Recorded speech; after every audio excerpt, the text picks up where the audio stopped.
Assalamualaikum warahmatullahi wabarakatuh. Perkenalkan, nama saya Brenda Febrina Justriadi.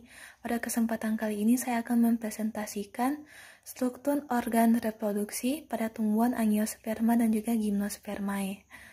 Adapun referensi diambil dari 3 buku tentang tumbuhan yang ditulis oleh Bowes, Charles Beck, dan juga Richard Strang. Adapun pembahasan dalam presentasi ini dibahas secara umum karena dari ketiga buku tersebut sama-sama menjelaskan mengenai struktur organ reproduksi. Selain itu, ada juga beberapa gambar pendukung yang dapat mendukung penjelasan yang diambil dari buku. Sebelum kita membahas struktur organ reproduksi pada tumbuhan Angiospermae dan juga Gymnospermae, terlebih dulu kita harus mengetahui siklus hidup tumbuhan, di mana siklus hidup tumbuhan tentu saja dapat mempengaruhi organ reproduksi dari suatu tumbuhan. Secara umum, siklus hidup tumbuhan terjadi secara metagenesis atau melalui pergiliran keturunan, di mana terdapat fase sporofit dan juga fase gametofit. Adapun ciri-ciri dari sporofit, yang pertama merupakan fase yang menghasilkan spora, yang kedua merupakan fase aseksual karena tidak melibatkan peleburan antara gamet jantan dan juga gamet betina. Yang ketiga merupakan fase diploid karena nantinya akan menghasilkan zigot diploid, di mana zigot diploid merupakan generasi pertama pada sporofit. Untuk gametofit sendiri, ciri-cirinya yakni menghasilkan gamet, baik gamet jantan maupun gamet betina. Yang kedua merupakan fase seksual karena melibatkan fertilisasi atau peleburan antara gamet jantan dan juga gamet betina. Yang ketiga merupakan fase haploid karena terjadi juga proses pembelahan meiosis, dan juga generasi pertama dari fase gametofit yakni spora haploid. Untuk tumbuhan berbiji, fase sporofit lebih besar dibanding fase gametofit. Mengapa? Karena pada fase sporofit contohnya merupakan tumbuh-tumbuhan yang dapat kita lihat sehari-hari. Tumbuh-tumbuhan yang dapat menghasilkan spora.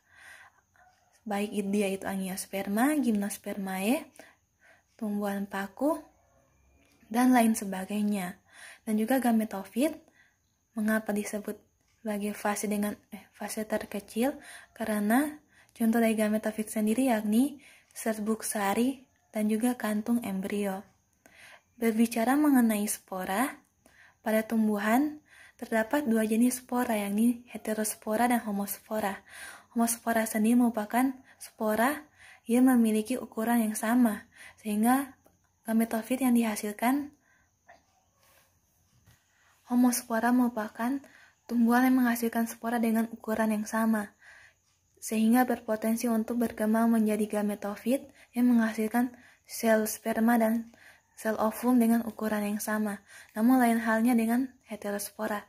Heterospora merupakan tumbuhan yang menghasilkan spora dengan ukuran yang berbeda, sehingga pada tumbuhan ini dikenal istilah megaspora yang melambangkan sel ovum dan juga mikrospora yang menggambarkan sel jantan. Dan pada tumbuhan Angiosperma dan juga Gymnospermae termasuk tumbuhan heterospora karena nantinya akan dihasilkan megaspora dan juga mikrospora. Selanjutnya kita membahas struktur organ reproduksi tumbuhan Angiosperma. Adapun alat reproduksi pada tumbuhan Angiosperma yakni bunga. Pada bunga terdapat 2 bagian, yakni bagian vegetatif dan juga bagian generatif. Bagian vegetatif atau steril terdiri atas pedicellus atau tangkai bunga, reseptakel atau dasar bunga, dan juga periantium, yakni perhiasan bunga, di mana perhiasan bunga terbagi atas calyx atau kelopak bunga, biasa dikenal juga dengan sepal. Ada juga corolla atau mahkota bunga, dikenal juga dengan petal, dan juga ada perigonium atau tenda bunga yang juga biasa dikenal dengan kepala. Adapun bagian bunga generatif terdiri atas androecium, yakni stamen atau benang sari yang terdiri atas filamen dan juga anter. Dan juga ada gynoecium, yakni berupa pistil atau karpel yang terdiri atas stigma, stilus, dan juga ovarium. Adapun penjelasan mengenai bagian-bagian bunga didasarkan pada 3 lingkaran. Dalam PowerPoint ini, kata yang bercetak tebal yakni periantium, androecium, dan juga gynoecium merupakan 3 lingkaran bunga. Adapun untuk melihat struktur bunga dengan jelas, terdapat pada gambar di samping kiri yang menunjukkan bunga Heliobrows yang telah dibelah untuk melihat organnya, di mana SE dilambangkan dengan sepal, P dilambangkan dengan petal, O dilambangkan dengan ovarium atau bakal buah, C melambangkan putik, dan juga S dilambangkan dengan benang sari. Sebelumnya kita juga harus mengetahui istilah-istilah berdasarkan bunga untuk memudahkan pemahaman kita terhadap materi ini. Untuk gambar pertama, dijelaskan bahwasanya bunga biseksual merupakan bunga yang memiliki alat kelamin jantan berupa benang sari, disimbolkan dengan warna biru, dan juga putik. Alat kelamin betina disimbolkan dengan warna merah. Namun bisa saja ada tumbuhan yang hanya memiliki alat kelamin jantan yakni benang sari, disebut dengan bunga staminate, dan juga ada tumbuhan yang hanya memiliki alat kelamin betina yakni putik, disebut dengan bunga pistillate. Gambar kedua menjelaskan bahwa tumbuhan memiliki bunga hermafrodit, di mana putik dan benang sari menyatu di dalam satu bunga. Selanjutnya ada monoecious yakni berumah satu, di mana dalam tubuh tumbuhan tersebut terdapat bunga yang hanya memiliki benang sari saja, dan ada juga bunga yang hanya memiliki putik, tetapi masih dalam satu tumbuhan tersebut. Ada juga dioecious yakni tumbuhan berumah dua, di mana benang sari dan juga putik berada pada tumbuhan yang berbeda. Selanjutnya kita membahas periantium atau perhiasan bunga yang terdiri atas sepal dan petal. Anatomi sepal dan petal sendiri mirip dengan daun, sehingganya kemungkinan kita juga dapat menemukan stomata, trichomata, atau jaringan sekretori seperti yang ada di daun. Jika membahas fungsi dari sepal dan juga petal, petal sendiri atau mahkota bunga memiliki fungsi untuk menarik perhatian serangga maupun hewan lain untuk melakukan penyerbukan melalui warna-warna dari mahkota bunga yang sangat beragam. Warna-warna tersebut dapat berasal dari vakuola penyimpan warna yang dapat menghasilkan pigmen antosianin, dan juga dari kromoplas yang dapat menghasilkan pigmen karotenoid.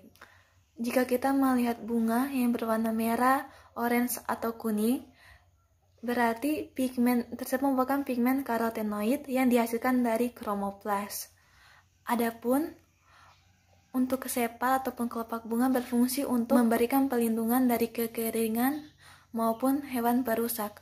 Ada juga struktur di luar periantium yakni reseptakel atau dasar bunga, berfungsi untuk tempat melekatnya mahkota bunga sekaligus mendukung bagian-bagian bunga lainnya.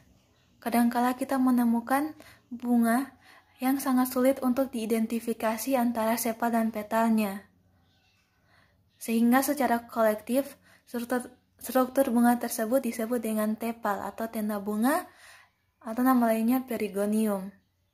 Dapat kita lihat pada dua gambar di bawah ini menunjukkan bunga yang tidak dapat dibedakan antara sepal dan petalnya. Gambar pertama merupakan penampang bunga lili, di mana bunga itu dibelah dan dapat dilihat bahwa terdapat 6 tepal. 6 tepal itu artinya terdapat 3 sepal dan juga 3 petal. Dan gambar kedua merupakan bunga tulip. Dapat dilihat bahwa sulit untuk mengidentifikasi mana yang sepal dan juga mana yang petal, karena mereka hampir identik, sehingganya secara kolektif struktur ini disebut dengan tepal. Androecium atau kelamin jantan merupakan lingkaran kedua yang berada di antara periantium dan juga gynoecium. Androecium sendiri merupakan alat kelamin jantan. Alat kelamin jantan atau stamen terdiri atas filamen dan juga anter yang menghasilkan polen atau serbuk sari. Filamen sendiri berfungsi untuk memposisikan kepala sari agar nantinya serbuk sari dapat jatuh tepat di atas kepala putik. Dan juga ada anter yang berfungsi untuk menyimpan Serbuk sari. Cara penyebaran serbuk sari dapat melalui angin, air, maupun hewan. Contohnya pada hewan seperti saat lebah hinggap di suatu bunga, dengungannya itu dapat menyebabkan serbuk sari menempel pada tubuh lebah. Saat lebah berpindah pada bunga yang lain, maka serbuk sari tersebut kemungkinan dapat menempel di atas kepala putik. Gambar di samping merupakan gambar bunga lili di mana kepala sarinya telah melepaskan serbuk sari, sehingga kepala sari tampak mengembang. Serbuk sari juga dapat ditolak dalam beberapa tahapan proses reproduksi, seperti hidrasi, perkecambahan, selama pertumbuhan tabung serbuk sari dalam bakal biji, atau bahkan pasca pembuahan beberapa spesies. Peristiwa itu disebut dengan inkompatibilitas atau ketidakcocokan. Jika serbuk sari berasal dari spesies berbeda, dapat ditolak karena terlalu berbeda dengan spesies penerima. Jika serbuk sari berasal dari spesies yang sama, dapat ditolak karena secara genetik terlalu mirip dengan spesies penerima. Lebih jauh lagi kita dapat melihat bahwa dalam benang sari terdapat beberapa struktur. Pertama ada epidermis yang dilapisi oleh kutikula. Mungkin juga terdapat trikoma. Ada juga jaringan steril atau konektivum yang dilewati oleh jaringan vaskuler. Ada endotesium yang berfungsi dalam proses pembukaan kepala sari. Ada stomium yang memfasilitasi penyebaran serbuk sari. Ada juga tapetum, yakni lapisan sel yang melapisi lokulus kepala sari, di mana tapetum berfungsi dalam pembentukan mikrospora sekaligus memberikan nutrisi pada serbuk sari yang sedang berkembang. Peranan struktur-struktur tersebut juga dapat dilihat pada tahap akhir pematangan serbuk sari, dimulai dengan filamen yang mengalami pemanjangan secara cepat yang mengakibatkan terganggunya elemen trakeari. Inilah proses pengeringan antera dan serbuk sari. Untuk memfasilitasi penyebaran serbuk sari, masing-masing dari dua lobus antera terbelah oleh celah lonjang yang disebut dengan stomium. Penebalan sel-sel endotesium menyebabkan pecah dan bengkoknya dinding antera keluar stomium, sehingga antera terkelupas dan melepaskan serbuk sari. Pada slide ini ditampilkan penampang antera lili dewasa. Tapetum dan lapisan dinding antera lainnya sangat berkurang, baik dari segi ukuran dan juga ketebalannya, dan tampak seperti lapisan tipis endotesium. Masuk ke lingkaran ketiga yakni ginoesium, yakni alat kelamin betina. Alat kelamin betina pada bunga disebut dengan karpel, yang berfungsi untuk menghasilkan ovum. Karpel sendiri terbagi atas stilus, ovarium, dan juga stigma. Stilus berfungsi untuk menghubungkan ovarium dengan stigma. Ovarium merupakan tempat gamet betina, dan ada stigma atau kepala putik yang berfungsi untuk menerima polen atau serbuk sari. Ditinjau dari karpelnya, maka terdapat 3 pengelompokan, yakni monokarpus, di mana bunga memiliki 1 karpel, syncarpus, yakni bunga memiliki karpel lebih dari 1 yang menyatu. Ada apokarpus, di mana bunga memiliki karpel lebih dari 1 tetapi tidak menyatu. Adapun karakteristik dari putik beragam, seperti pada gambar kanan. Yang pertama menunjukkan kompleks putik alisum, di mana stigma pendek, lebar, dan mencolok. Gambar kedua merupakan stigma bercabang dari tumbuhan grandiflorum, di mana terdapat banyak serbuk sari yang melekat dan banyak di antaranya telah berkecambah. Ditinjau dari ovariumnya, terdapat 3 jenis ovarium pada bunga. Yang pertama ovarium superior atau hipogini, contohnya pada bunga tulip. Ada inferior atau epigini yang terletak di bawah titik perlekatan antara periantium dan juga androecium. Contohnya pada bunga Narcissus pseudonarcissus. Dan yang terakhir ada ovarium semi-inferior atau perigini, di mana letaknya menyisip di antara periantium, dan juga androecium, misalnya pada bunga Sambucus nigra. Apabila ditinjau dari ovula atau bakal biji, maka terdapat 3 pengelompokan. Sebagian kecil spesies memegang ovulanya dalam keadaan ortotrop atau tegak. Artinya, mikropil berada pada satu garis dengan funiculus, diwakilkan dengan gambar 20H. Dalam spesies lain, ovula dapat menjadi tegak lurus terhadap sumbu funiculus. Posisi ovula ini disebut dengan hemitropus, diwakilkan dengan gambar 20I. Dan yang ketiga adalah posisi ovula anatrop atau seolah-olah mengangguk, di mana mikropil mengarah mendekati hilum dan sejajar dengan funiculus.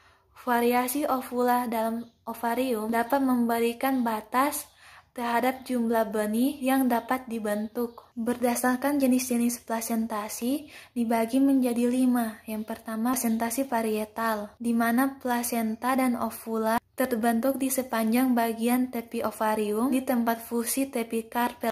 Dilambangkan dengan gambar A. Dan ada plasentasi aksil, ditemukan pada tanaman dengan ovarium multilokular. Partisi yang membagi ovarium menjadi lokula dibentuk oleh fusi lateral di sepanjang marginnya, dan plasenta terbentuk di sudut lokula. Digambarkan dengan gambar B.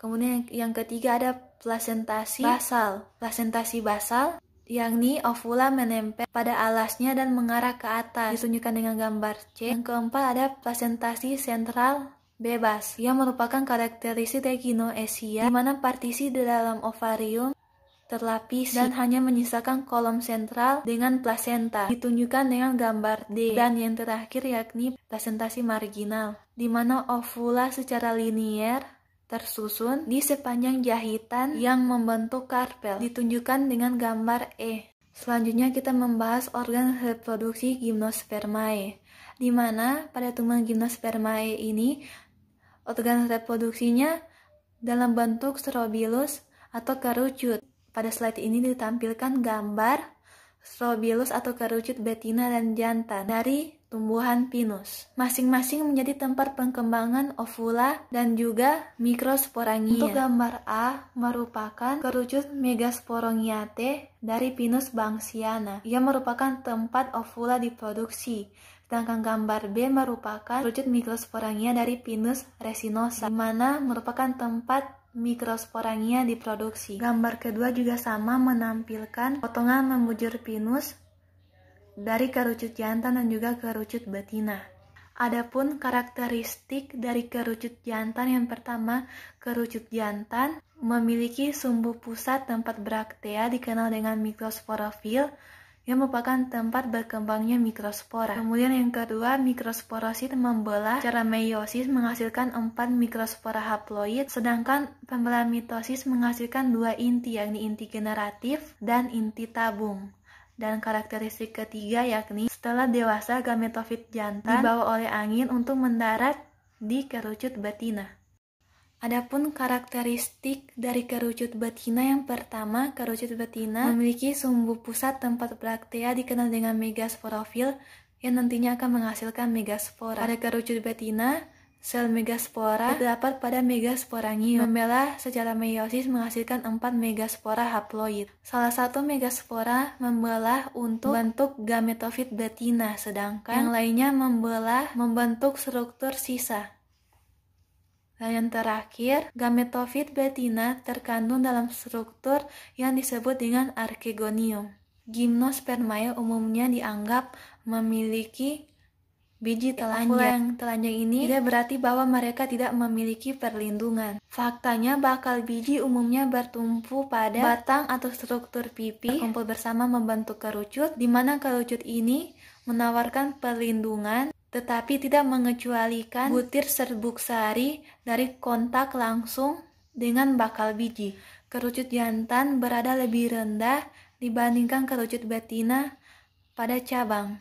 Dengan penyebaran serbuk sari oleh angin, maka serbuk sari dapat jatuh di atas kerucut betina yang berada di atas kerucut jantan.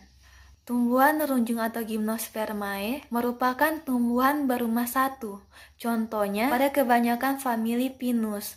Akan tetapi ditemukan juga tumbuhan Gymnosperma yang berumah dua. Contohnya tumbuhan Ginkgo biloba.